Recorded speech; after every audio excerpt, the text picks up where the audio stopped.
জাপানের সর্বোচ্চ পর্বতমালায় নিজের ৭ বছর বয়সী শিশুপুত্রকে একা ফেলে রেখে চলে যান এক দায়িত্বজ্ঞানহীন বাবা। পাহাড়ের ২,০০০ মিটারেরও বেশি উচ্চতায় বেঞ্চের উপর শিশুটিকে একা বসিয়ে রেখে পিতা তার যাত্রা অব্যাহত রাখেন।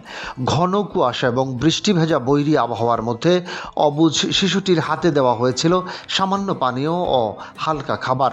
ক্লান্তি অনুভব করায় শিশুটি আর এগুতে না চাইলে তাকে সেখানেই অপেক্ষা করার নির্দেশ দেওয়া হয়েছিল। ছোট ছেলেকে একা বসিয়ে রেখে ৪৮ বছর বয়সী সেই পিতা তার বড় ছেলেকে নিয়ে চূড়ার দিকে উঠতে থাকেন। পাহাড়ের একটি আশ্রয় কেন্দ্রের কর্মীরা বৃহস্পতিবার সকালে ওই শিশুটিকে অসহায় অবস্থায় দেখতে পেয়ে প্রশাসনকে অবহিত করেন। পুলিশ অনুসন্ধান চালিয়ে শিশুটিকে ফেলে যাওয়া স্থান থেকে প্রায় ৩ ঘন্টার হাঁটা পথ দূরত্বে থাকা পিতাকে খুঁজে পায়।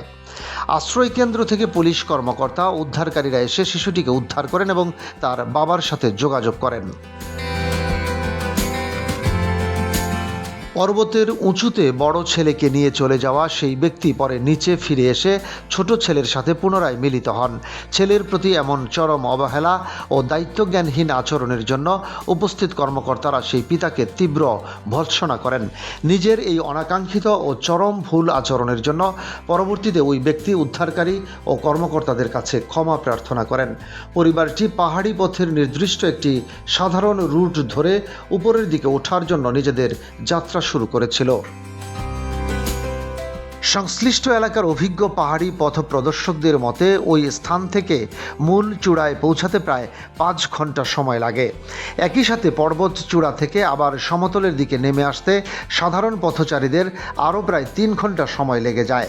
এমন বিপদ সংকীর্ণ স্থানে একাকী শিশুটিকে রেখে যাওয়ায় দেশটির আইনশৃঙ্খলা রক্ষাকারী বাহিনী লোকটিকে কড়া বার্তা দেয়। আন্তর্জাতিক বিভিন্ন সংবাদ মাধ্যমে এই চাঞ্চল্যকর ঘটনাটি প্রকাশিত হওয়ার পর বিশ্বজুড়ে ব্যাপক আলোচনার সৃষ্টি হয়। ডেস্ক রিপোর্ট, বাংলাবাজার পত্রিকা।